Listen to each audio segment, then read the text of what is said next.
Disruptive by Design podcast from Signal Media. Signal is the official news outlet of AFCEA International, and I'm Kimberly Underwood, the Director of Digital News Media at Signal.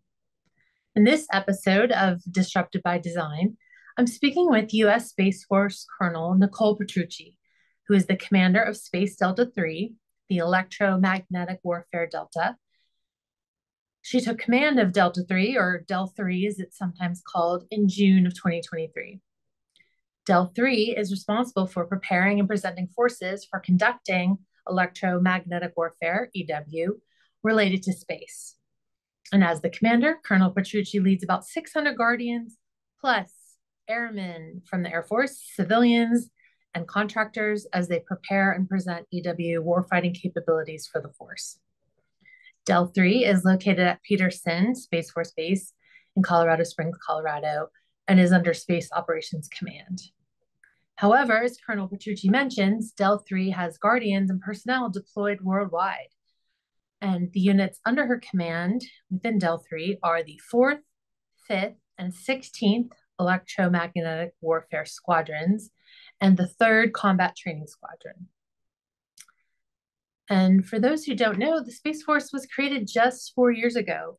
To put it in perspective, the last time that the Department of Defense created a new major service was in 1947 with the Air Force.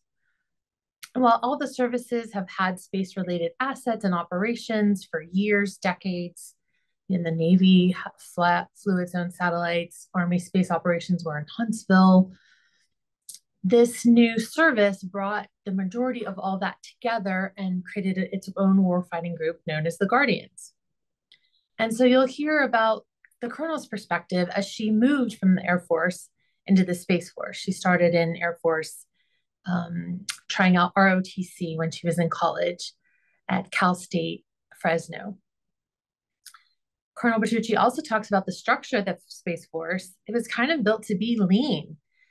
And, while the Air Force has a structure of wing and group commands and numbered air forces, the Space Force really only has deltas and then its squadrons, after its field commands, such as Space System Command. So she talks about this and experiences like the service's Integrated Mission Delta concept, or IMD, and how that gets worked out in an organization with fewer echelons. Del 3 was picked in September to be one of these IMDs, Integrated Mission Deltas. It's one of two that were selected. The other is the PNT Delta, which doesn't have a numbered name yet. So she talks about this prototype organizational structure that combines its, EW operations as well as maintenance, sustainment, acquisition, cyber, and intelligence functions right in the Delta. And the Space Force hopes to replicate this IMD concept in more of the deltas. And so the colonel talks about being, a guinea pig really for this effort and how they're, figuring things out as they go along. I had the privilege of seeing Colonel Petrucci speak recently at 2 sessions of the Air Force and Space Force's Warfare Symposium, AFA, in February in Colorado. And you'll see from how she talks, she is a passionate leader, so gracious in how she cares about the Del 3's people and their mission, which you'll see. And with that, welcome to Disruptive by Design and Colonel Nicole Petrucci. Yeah, when I saw you at AFA, it was great to hear you speak and kind of, I don't know, the purpose you have for your fellow Guardians and kind of how you are as a leader. But maybe if you could kind of go back to the beginning, kind of how did you get your start in the military? Where did it all begin, and kind of what was your, path forward in going into the military?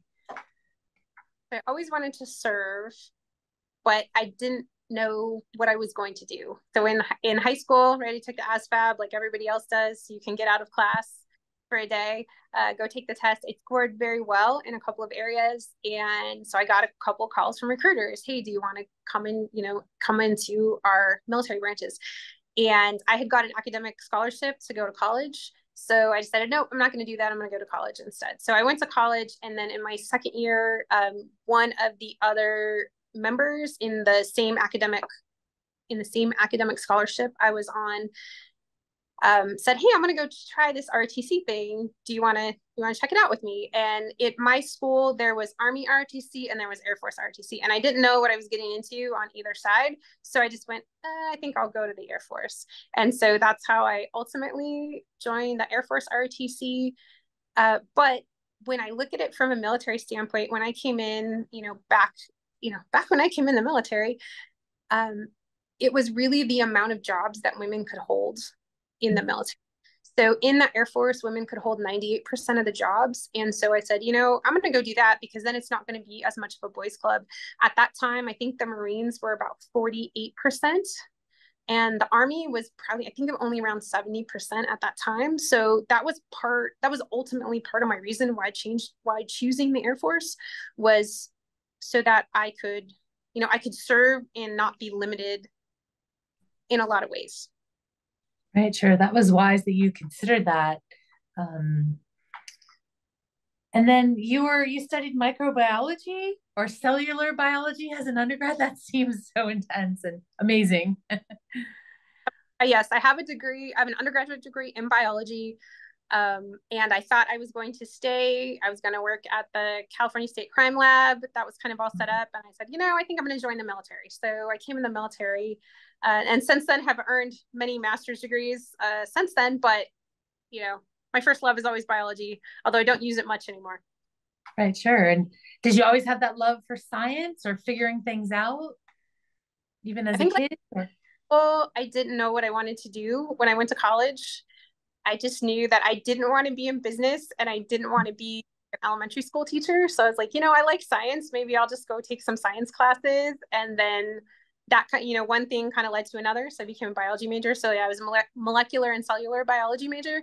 And then I also have a binary in chemistry and American Sign Language, which I don't use much anymore either. Oh, all right. And then, tell us about kind of what was it like when you were, first in the Air Force? How hard is it when you first join? What's it like to be a second lieutenant? Kind of what's the beginning like? So when I got commissioned as a second lieutenant, that was where they cut your time from when you get commissioned from 60 days. You get your commission and then you come on active duty in 60 days. The year I came in, they cut that down to 30 days. So I was like, okay, in 30 days, I'm on active duty. And my first base was Edwards Air Force Base, which is 3 hours from my house. So I pretty much left in the morning, and then 3 hours later, I showed up, and now I'm in the military. I went to the gate at Edwards, and at the time, you always had to show two forms of military ID or two forms of ID.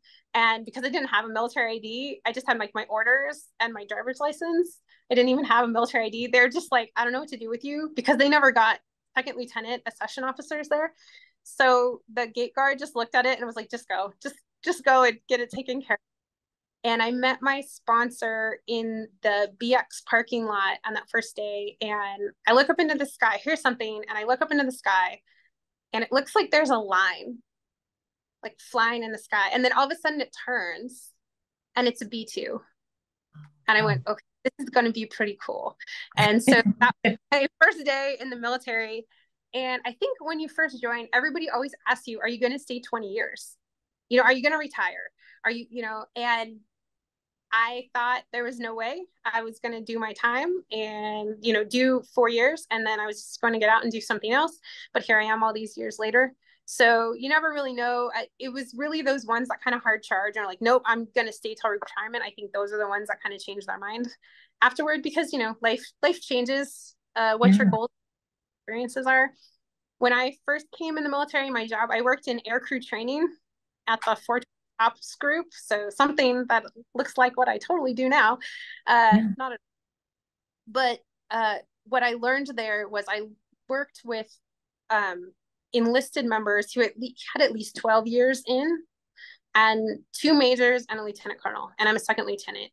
And when I got there, they didn't really know what to do with me because they hadn't seen a second lieutenant in forever. And so they kind of treated me like the new puppy. They're like, I don't really know what's going to, what is she going to do? And the enlisted members were a little bit jumpy because they're like, you're a second lieutenant, you're just going to yell at us and try to be a know-it-all.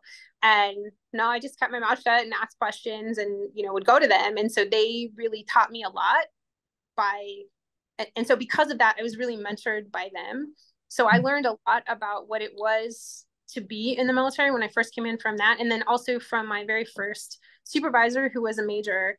And he took me to lunch one day and he sat me down and he was like, you need to think about what your life's going to look like, whether you're going to be in the military just a short amount of time or a long period of time. What do you want your career to look like? What do you think is success for you? Hey, you're probably making more money than you've ever made in your entire life. You need to think about what you're going to do with your financials. Hey, what, spiritually, you probably need to think about that too, as well as physically. What does that mean to you? And because I had this mentoring from all these people, just one second lieutenant with all these mentors, I got a really good start in the Air Force. And so I was only at Edwards for about 6 months. And then I moved to Vandenberg, and that's where I got my training. So I was there for another 6 months. And then I PCS to Minot Air Force Base. So when I got there, so I was about a year in the military and I had already moved twice, right? Wow. So when I got to Minot Air Force Base, I didn't have a clearance, so I had to have a casual job somewhere in the squadron. I was the squadron scheduler, which you learn a lot. You learn a lot about people when they have no control over things, and the schedule was the only thing they had kind of the illusion of control. So you learn a lot how to deal with people. But also because I had all that mentoring before I got there, I was so far ahead of a lot of people about just what the military was like, because I already had that mentoring. And so that's kind of something that I have held with me through the years, on how important it is to mentor, everybody, not only, not always up and down, but also across, through your peers, also.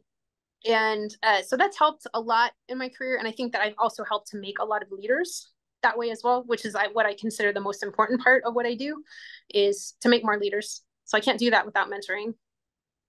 Right, absolutely. And then tell us about the Space Force. How did that come along that you transitioned into this new service? And, did you see that coming, or were you able to pick that, or, how did that all come about, I guess?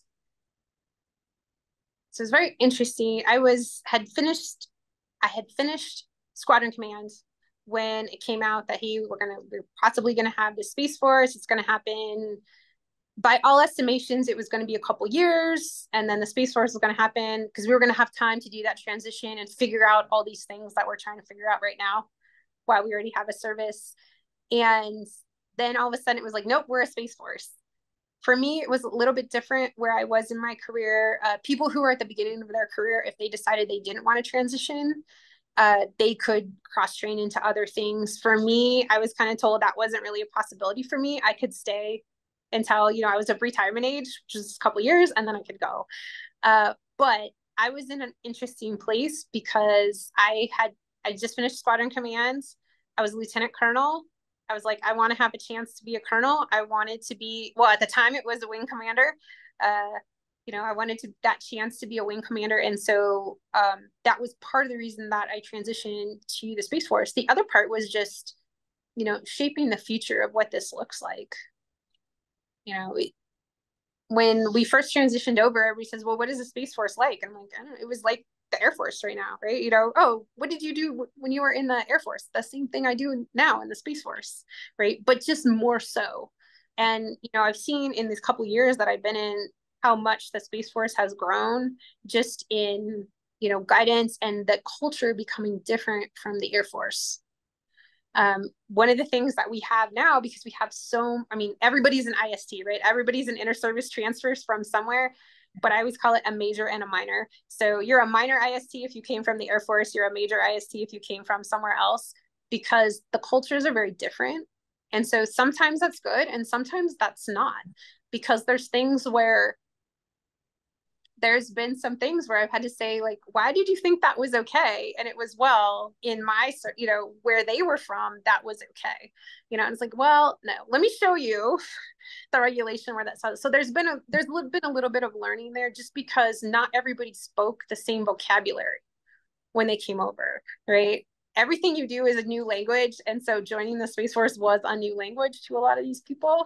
And so that just took a little bit of time. I think we're in a much better place now than we were. We still do have some issues, and that's just like admin issues with some of those major ISTs when they go to boards and things. Sometimes the records aren't right. So we just have to be extra vigilant to make sure that they have those same chances as everybody else. All right. Yeah, sure. I didn't think about that cauldron of everybody that came in, not just Air Force, but, could be Navy or Marines or, whoever was attracted to coming in the service. And And not then, yeah. space before they came here. So at first, the very first tranche of major ISTs that came over was mainly people who had done space before, but now we're getting a lot of transfers who did not do space before. And so that's, it's just a change. It just means you need to make sure that, you're training them in a way where I can't expect you to have a certain baseline level of knowledge if you haven't gone through the baseline training. Right. Sure. Sure. I love that I hadn't heard that there's people coming in who just really want to make a difference, either in EW or whatever, space operations, but they haven't had that experience yet. That's great that you're, taking that on, obviously, and training them. And then can you talk about your current role? And, it's exciting. You're commander of Space Delta 3, the Space Electromagnetic Warfare Delta. What's that like to be a commander of a Delta, Delta and a Delta 3? So being a Delta commander is very different than being a squadron commander. A squadron commander, I think, is very personal leadership. You know everybody at a very personal level. For me, I'm not a parent, but to me, it was like being a parent, because always in the back of your mind, you were always thinking about everybody, and hey, so-and-so didn't look good in the hallway. They looked kind of sad. Maybe I should ask them about this. Hey, so-and-so, they need an opportunity because they're looking a little bored. You just, everybody, so you're able to make those changes at a very personal level. But because deltas are so big, I mean, we have with the ISRSP, with the provisional Intel Squadron, we have more than 600 people here. So it's not like I can, and that doesn't count contractors. That just counts the military. That also does not count our civilians that work for us as well. So we have, over 600 people here. I can't know everyone individually as much as I want to, right? But what I need to do is, this is also the level of leadership where you're not an action officer anymore. Right? Senior level leaders are not action officers. So I have to make sure I don't do someone else's job. I need to make sure that I empower them so that they can be the action officer. They can do their job. They can give people in their squadrons what they need to thrive. So that's what I'm here to do, is really just empower leaders so that they can do that personal leadership. And sometimes that's tough because you want to get involved. You want to care. People talk a lot about servant leadership, and I think that's what a lot of it is. But, I have to let other people, I need to serve the squadron commanders and that squadron level leadership so that they can serve their squadrons better.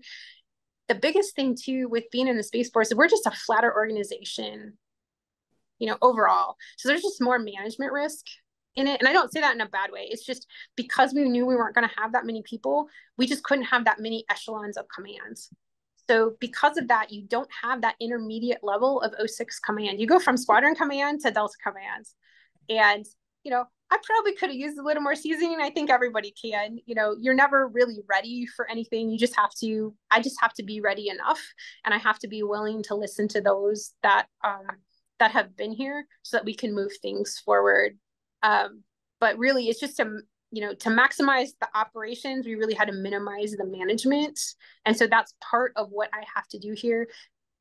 The combat detachments that we have go out and deploy around the world, the captain or maybe first lieutenant that's in charge of that detachment, they're on G-series orders. So they are actually a commander and they can do punishment. So we need to make sure that we give them the tools so they can go forward and do that as well. So it's really just empowering leaders on every level. So I think that's mostly what I do here. I talk a lot about that you should lead with love, which I think is also kind of a weird thing in the military because people are like, oh, I don't know about that. And I'm like, but what is that if that's not what you're doing at this level? Is leading with love. I'm leading so that we can do this. And sometimes that's not great because there are times when it's tough love. Sometimes at this level, but you have to do it, right? Those are the rules. You didn't follow the rules. And so I can't make it okay that other people cannot do that. So we have to make sure that, hey, So what I say is, we're always like a family, but with your family, you love them, but sometimes you don't like them very much. Sometimes you're just like, I think you're really trying to test me today, but we can always get everybody where they need to go.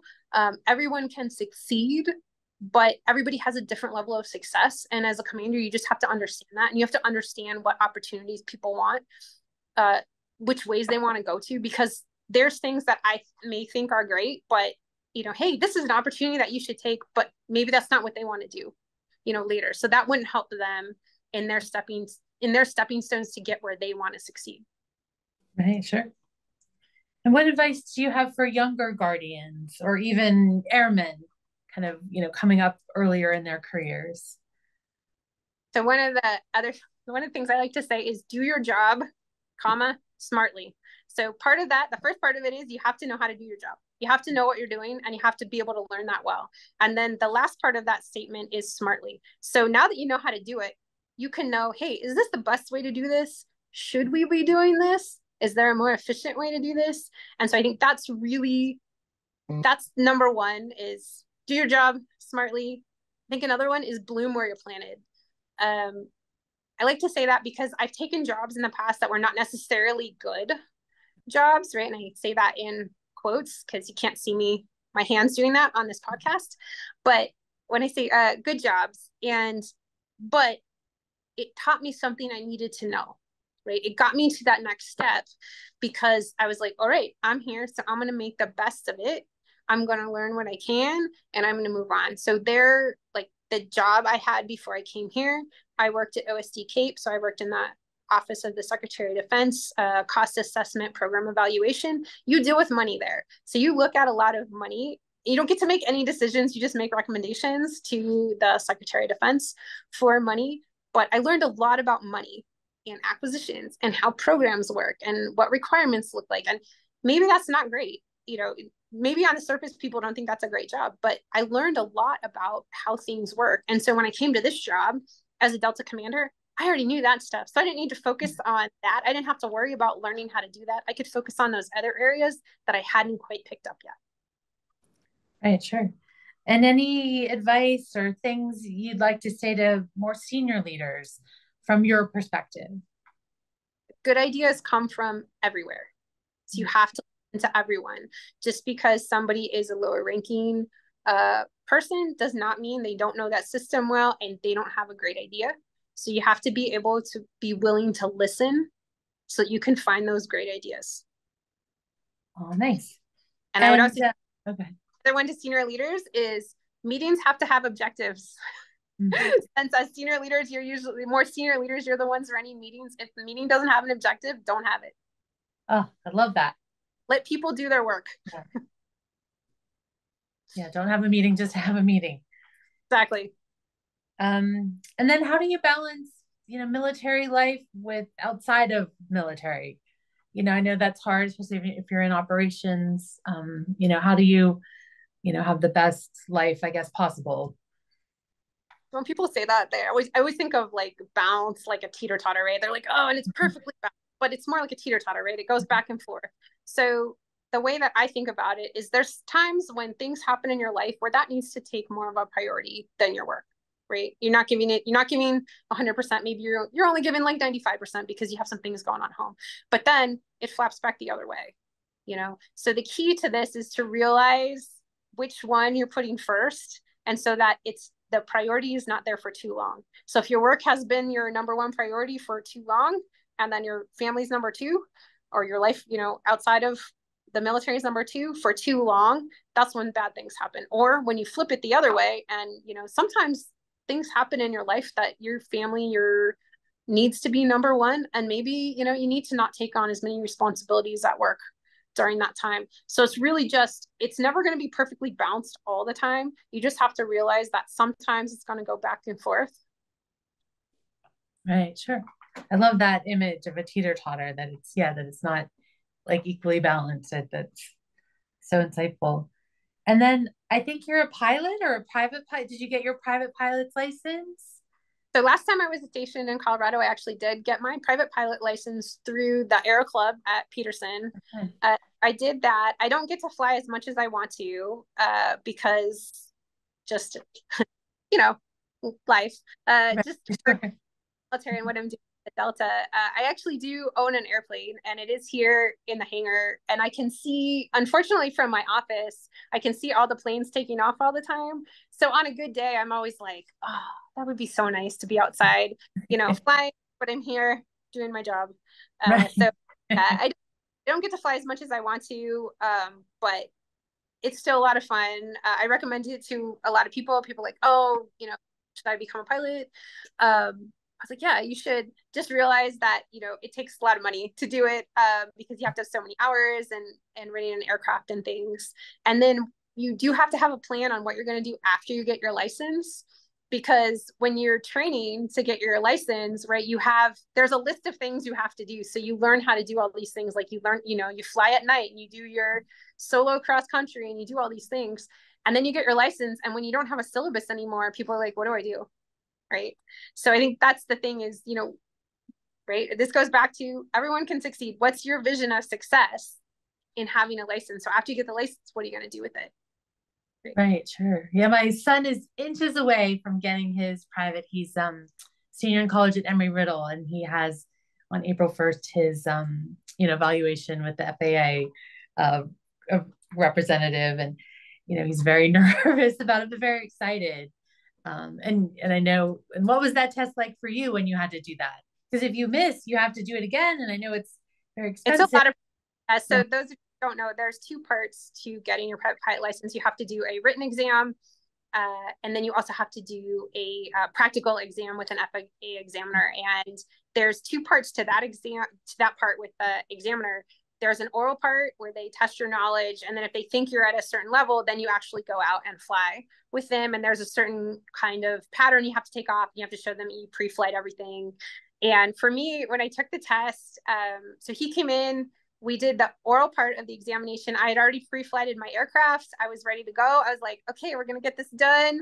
I was going to take the day off work, after I passed my exam. I was going to celebrate.